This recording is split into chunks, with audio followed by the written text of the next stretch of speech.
Initial stage of the group development atau perkembangan awal dari sebuah kelompok. Karakteristik dari initial stage ada beberapa ya, ini sebenarnya sudah saya jelaskan di awal-awal perkuliahan kemarin.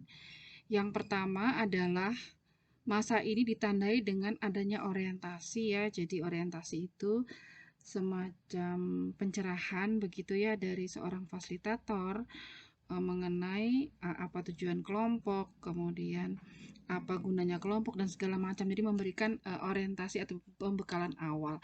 Yang kedua, dalam fase ini adalah terjadinya eksplorasi ya mengenai kelompok itu. Jadi anggota-anggota dan fasilitator itu mulai melakukan banyak eksplorasi tentang apa yang harus mereka lakukan, apa pekerjaan yang harus diselesaikan, atau apa kegiatan yang harus dikerjakan bersama-sama dan sebagainya. Intinya mengeksplorasi kegiatan ataupun masalah yang akan dibicarakan dalam kelompok itu dan dicarikan problem solvingnya. Yang kedua, mulai berteman.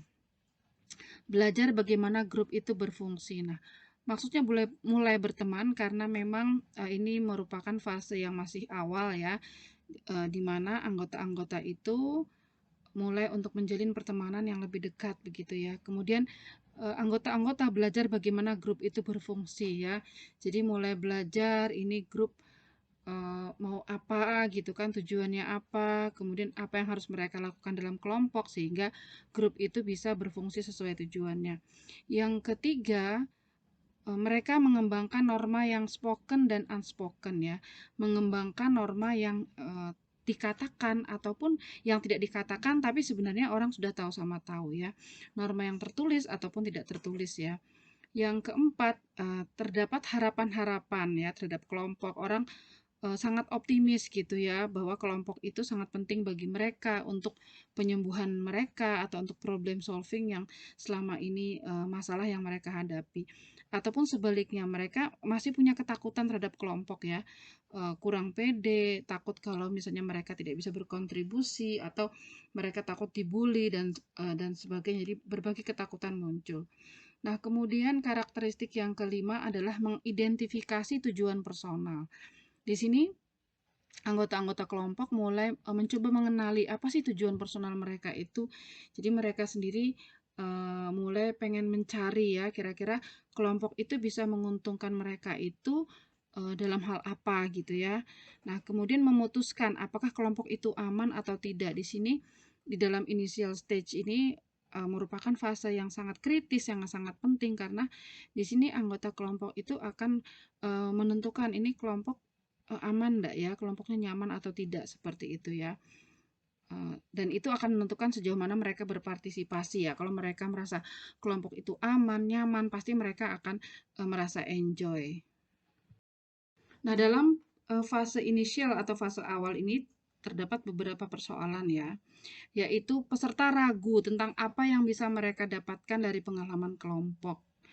Kemudian yang kedua, mungkin terdapat banyak momen ya atau beberapa momen di mana anggota-anggota itu diam gitu ya, tidak ada yang bicara gitu, sangat pasif dan mungkin merasa aneh gitu ya. Mereka itu merasa kayak ragu-ragu, segan, ada perasaan yang aneh. Kemudian beberapa orang tidak sabar dan siap bekerja. Di sisi lain ya, selain tadi ada yang diam, merasa aneh, merasa wagu, ada juga orang yang mungkin tidak sabar ya dan siap bekerja gitu. Nah, di sisi lain seperti yang saya katakan tadi, beberapa yang lain segan dan tidak terlibat ya. Jadi kayak pasif begitu ya. Kemudian ada yang mencari solusi cepat terkait masalahnya. Nah, jadi ada juga yang tidak sabar ya, tidak sabar itu ingin langsung ada solusi kan karena mereka menjadi anggota dari terapi kelompok itu pastinya memiliki masalah ya yang itu pengen mereka sharing, pengen mereka cari solusi. Nah, di fase awal ini ada orang yang tidak sabar, ingin cepat-cepat diselesaikan dan ini sebenarnya tidak tepat ya. Karena yang namanya kelompok kan harus berproses gitu kan, berkenalan dulu, membicarakan agenda apa, kesepakatan. Nah, jadi tapi ada gitu ya orang yang seperti ini. Kemudian Untuk tipe kepemimpinan fasilitator yang memiliki struktur yang rendah ya, maksudnya dia itu kurang menguasai struktur dari kelompok itu apa tujuannya, mau dibawa bagaimana caranya memfasilitasi, kegiatannya apa. Jadi dia tidak punya konsep gitu, tidak punya struktur yang baik gitu ya. Nah, di sini nanti akan menyebabkan kecemasan anggota tinggi karena kan anggota pasti nanti akan sering bertanya ya, kelihatan mereka nggak merasa aman, merasa pasif. Nah, ketika fasilitatornya juga kelihatannya tidak menguasai keadaan, tidak menguasai bagaimana apa yang harus dilakukan dalam kelompok terapi, akan menyebabkan kecemasan anggota itu tinggi. Nah, anggota membutuhkan arahan ya. Anggota mengamati perilaku fasilitator untuk menentukan sejauh mana kelompok itu aman. Jadi, sekali lagi, karena di sini persoalannya adalah sejauh mana kelompok itu aman, namanya anggota itu masih banyak yang ragu-ragu, masih yang merasa pesimis. Di sini diperlukan perilaku fasilitator yang memang dia bisa memimpin begitu ya, dan itu akan menentukan sejauh mana kelompok itu merasa aman dan mereka selanjutnya ingin berpartisipasi. Nah, ketika kepercayaan hilang ataupun ketika kepercayaan muncul, itu akan ditentukan bagaimana fasilitator menangani konflik ya, atau ekspresi negatif anggota ya. Jadi misalnya nanti ada keributan, ada gesekan, itu akan menguji sejauh mana konflik ataupun gesekan-gesekan itu, kalau itu bisa diselesaikan dengan baik secara elegan dengan fasilitator, dia bisa menengahi konflik gitu ya, dan membuat anggota-anggota kelompok itu menjadi bisa banyak belajar dari konflik itu dan kemudian bisa move on. Nah, akan menentukan bahwa kelompok itu nanti akan dipercaya oleh anggota itu atau fasilitator itu akan dipercaya. Kemudian fasilitator harus sadar akan perkembangan alamiah kelompok yang berubah-berubah. Nah, jadi namanya kelompok itu mungkin kayak manusia ya, kadang punya mood gitu ya, atau mungkin masih fase pencarian jati diri yang mereka karena masih dalam pencarian jati diri, masih menyesuaikan satu sama lain, pastinya mereka berubah-berubah, kadang kala pasif, kadang kala aktif, nanti ada yang takut karena ada yang membuli dan lain sebagainya. Jadi mereka sendiri masih fase penyesuaian ya, karena memang fase awal.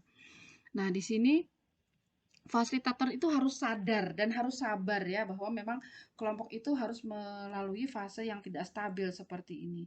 Dan bagaimana fasilitator itu mampu untuk merespon komentar itu dengan non-defensif.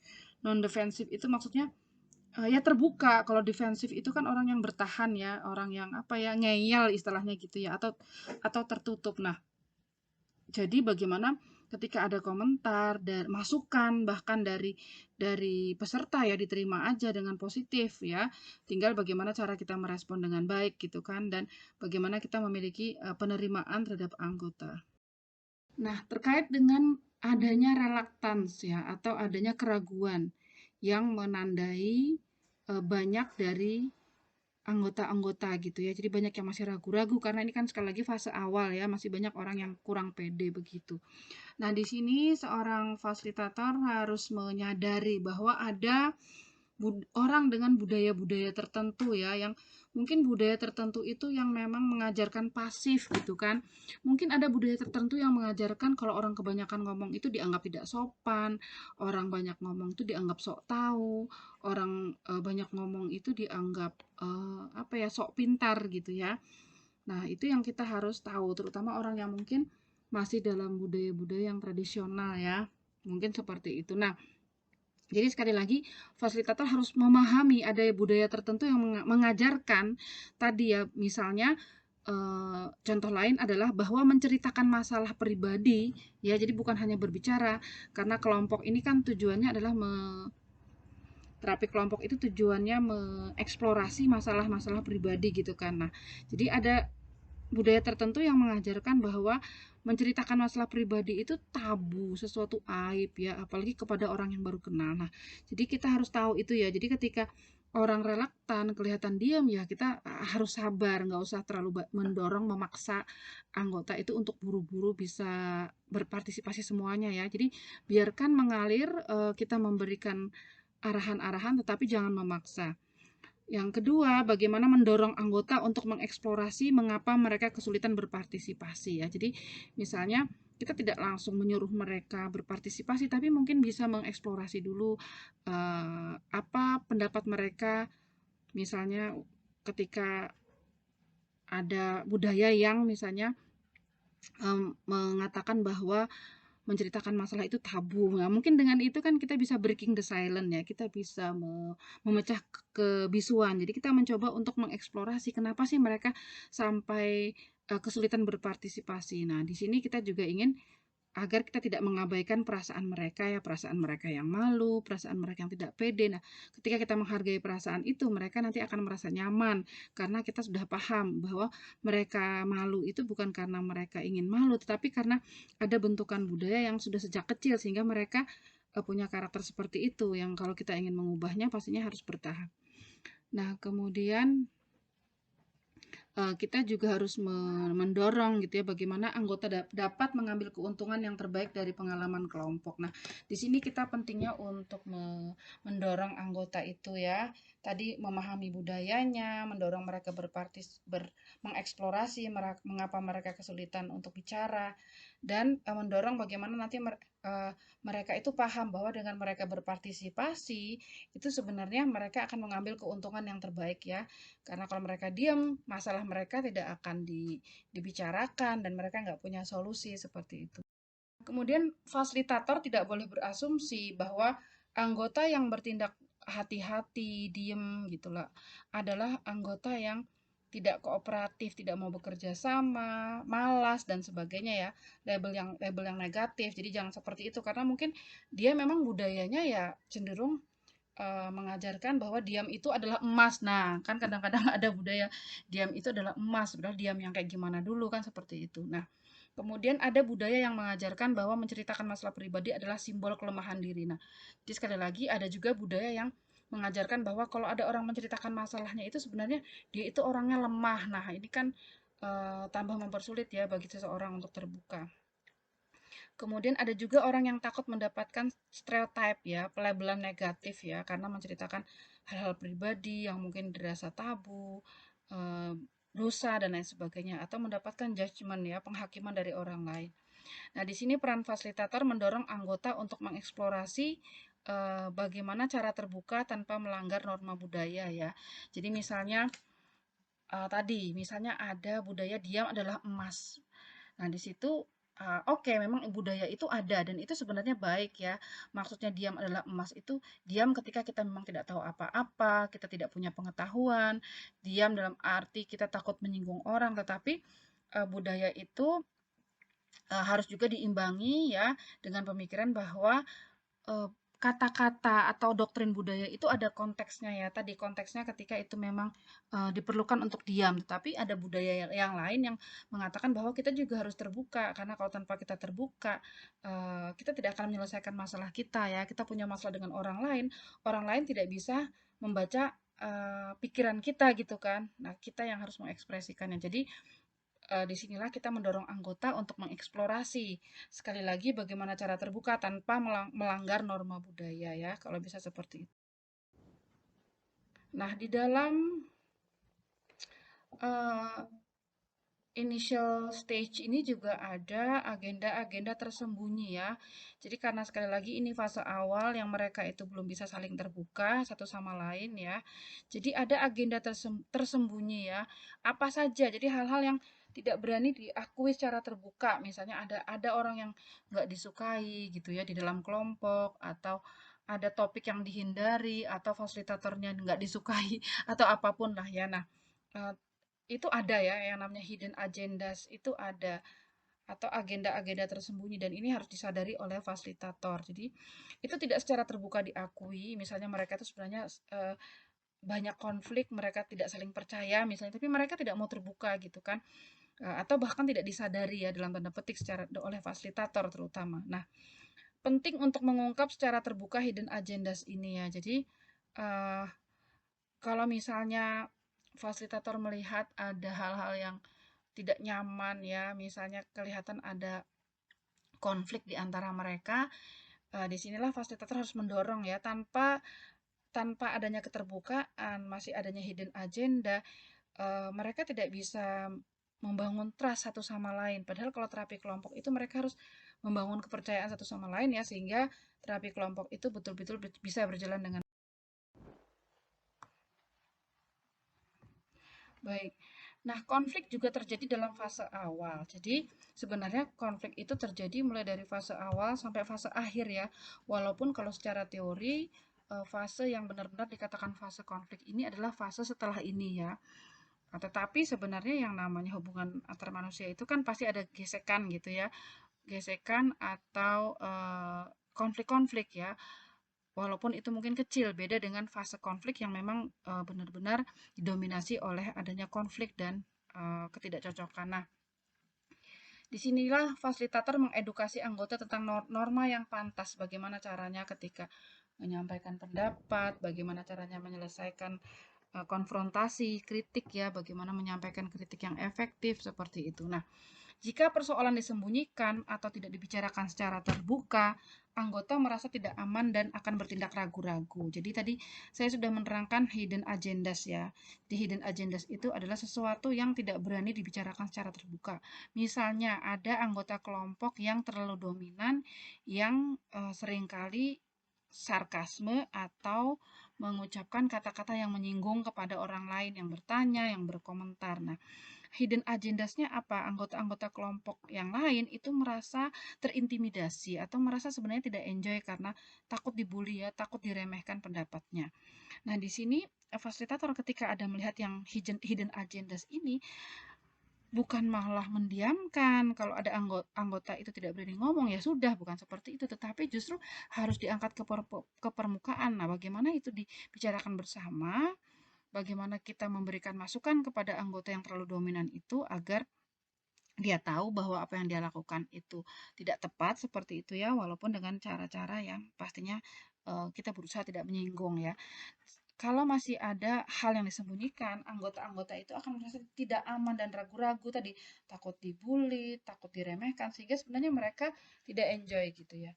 Nah, di sini fasilitator harus menolong anggota mengekspresikan pendapatnya ya, memahami bahwa respon seseorang terhadap orang lain dalam kelompok itu pasti ada ya. Jadi orang yang suka kasar itu pasti akan menimbulkan dampak tertentu kepada orang lain. Nah, disinilah kita harus memberikan pemahaman karena tidak semua orang menyadari bahwa apa yang dilakukan itu akan punya dampak terhadap orang lain ya. Jadi orang-orang egois itu tidak peduli. Nah, di sini kita harus mengajarkan anggota-anggota itu bahwa setiap apa yang kita katakan itu akan berdampak dan bagaimana kita selalu memikirkan ya sebelum kita ngomong kita harus memikirkan apa dampak dari apa yang kita katakan. Dan juga kita harus mengajarkan kepada anggota kelompok bagaimana menangani konflik itu secara terbuka, menyampaikan secara langsung tetapi tidak dengan cara menyinggung ya, tidak dengan agresif. Baik, nah dalam terapi kelompok tujuan yang dicapai, yang ingin dicapai itu adalah bagaimana anggota-anggota kelompok yang memiliki masalah itu kan bisa share pengalamannya ya, sehingga mendapatkan feedback atau umpan balik dari orang lain ya, masukan, solusi, dan lain sebagainya. Dia bisa belajar dari orang lain dan saling mensupport dan saling belajar begitu. Nah, tetapi ada orang yang mungkin tidak mau membicarakan pada dirinya sendiri ya, bukan bercerita masalahnya apa, tetapi malah membicarakan orang lain ya. Nah, kenapa ada orang yang seperti ini? Karena dia disconnected dari perasaan mereka sendiri. Mereka berada di level intelektual. Jadi ada orang yang sukanya itu membicarakan sesuatu yang sifatnya uh, intelektual ya, bukan emosional. Jadi dia membicarakan informasi biasa, bukan cerita-cerita pribadi. Dia orang yang apa tidak suka dengan sesuatu yang lebay gitu menurut dia ya, sesuatu yang emosional. Nah, itu berarti dia berada di level intelektual. Kemudian mereka kesulitan untuk dekat dengan orang lain atau sulit untuk mendapatkan dukungan ya. Dia kurang pede lah ya gitu ya atau memang dia punya pengalaman untuk punya masalah ketika menjalin hubungan, dia tidak pernah terlalu dekat, merasa dia itu nggak pernah didukung orang lain. Jadi ketika dia ngomong orang lain, ya udah nggak apa-apa, nggak direspon juga dia nggak sakit hati, diremehin juga itu bukan masalah mereka. Jadi dia memang sulit untuk menceritakan masalahnya karena merasa tidak dekat atau merasa tidak pede. Nah, kemudian ada juga orang yang disconnected ini ya, jadi dia tidak mau cerita perasaan mereka karena dia ingin menguji fasilitator dan anggota lain ya. Mungkin dia pakai contoh masalah orang dulu gitu ya. Jadi kalau kira-kira fasilitatornya aman, teman-temannya enak, baru mereka akan terbuka gitu ya. Kemudian mungkin juga mereka berasal dari budaya yang dimana small talk itu artinya basa-basi, ngobrol-ngobrol ringan gitu. Cara untuk membangun trust. Ada orang yang sukanya ngomongin sesuatu yang gak ada hubungannya, misalnya ngomongin TV, ngomongin video apa bioskop dan padahal itu kan sebenarnya sesi terapi kelompok ya. Tapi itu sebenarnya mungkin mereka emang budayanya kayak gitu ya, suka ngobrol ngalor ngidul dulu. Nah, kalau kalau yang seperti ini sih saya rasa tidak masalah ya, cuma sekedar untuk intermezzo aja ya, untuk selingan seperti itu. Nah, apa yang harus kita lakukan dalam kelompok ya? Sebenarnya eh, anggota kelompok harus berfokus pada di sini dan saat ini ya. Mendorong anggota kelompok untuk mengaitkan antara problem pribadi dan pengalaman kelompok. Jadi mereka fokus pada permasalahan mereka, jangan orang lain gitu ya. Maksudnya fokus here and now itu begitu. Jadi dia harus mengkaitkan antara problem dia pribadi dan bagaimana itu bisa disaring dalam menjadi pengalaman kelompok. Kemudian terus kalau misalnya mereka itu bicara tentang apa pengalaman mereka di masyarakat gitu ya. Nah, juga harus dieksplorasi apakah mereka juga merasa terisolasi dalam kelompok. Jadi begini ya, dalam terapi kelompok itu kan sebenarnya mereka menyelesaikan masalah mereka ya di dalam kelompok, itu yang pertama. Jadi mereka punya pengalaman pribadi itu di-share dalam kelompok. Yang kedua, sebenarnya kelompok-kelompok itu pun kan juga bisa bermasalah ya, jadi bisa mendatangkan masalah baru untuk mereka.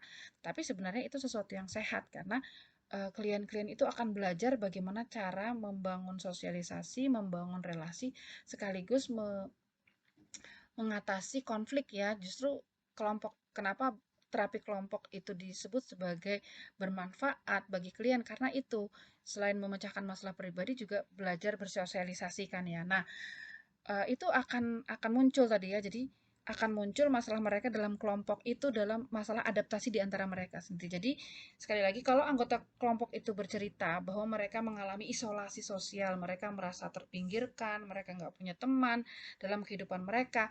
Nah di sisi lain juga nanti harus dieksplorasi apakah mereka juga merasa terisolasi di dalam kelompok itu. Maksudnya biar uh, semua kelompok itu nanti bisa bisa betul-betul terbuka satu sama lain dan jangan sampai ada masalah. Nah, itu yang dikatakan fokusnya here and now ya, di sini dan saat ini.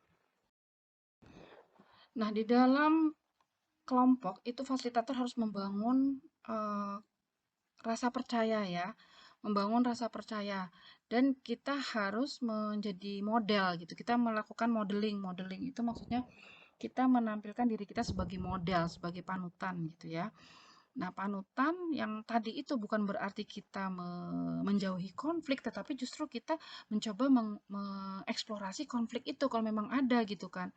Nah, jadi jika kita percaya dengan proses kelompok bahwa yang namanya konflik itu wajar, yang namanya anggota itu pasti bisa menyelesaikan, bahwa mereka itu punya kemampuan untuk membuat perubahan di dalam hidup mereka.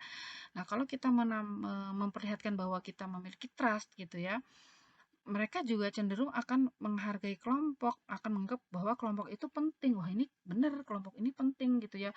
Ketika saya eh, konflik sebenarnya bukan sesuatu yang buruk, tapi saya akan banyak belajar dari konflik ini ya dalam kehidupan nyata. Nah, jadi seperti itu. Yang kedua, di sini fasilitator harus mendengarkan apa saja keluh kesah atau semua proses yang terjadi dalam kelompok itu dengan cara yang non defensif ya, tidak ngeyel, tidak bertahan, tidak memiliki pertahanan diri ya. Jadi kalau dikasih tahu nggak mau dengerin gitu ya, tidak mau terbuka. Jadi non defensif, menghormati dan menghargai pengalaman subjektif anggota ya.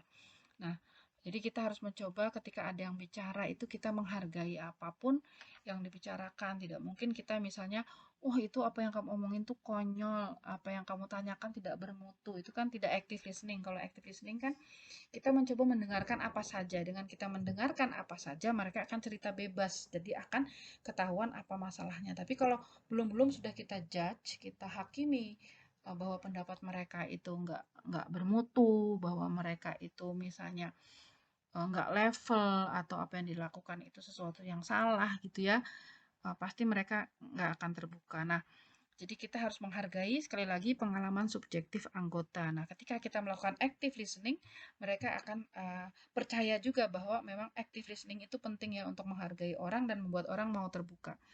Jadi kita harus menjadi panutan ya, karena apapun yang kita lakukan akan dicontoh oleh anggota kelompok.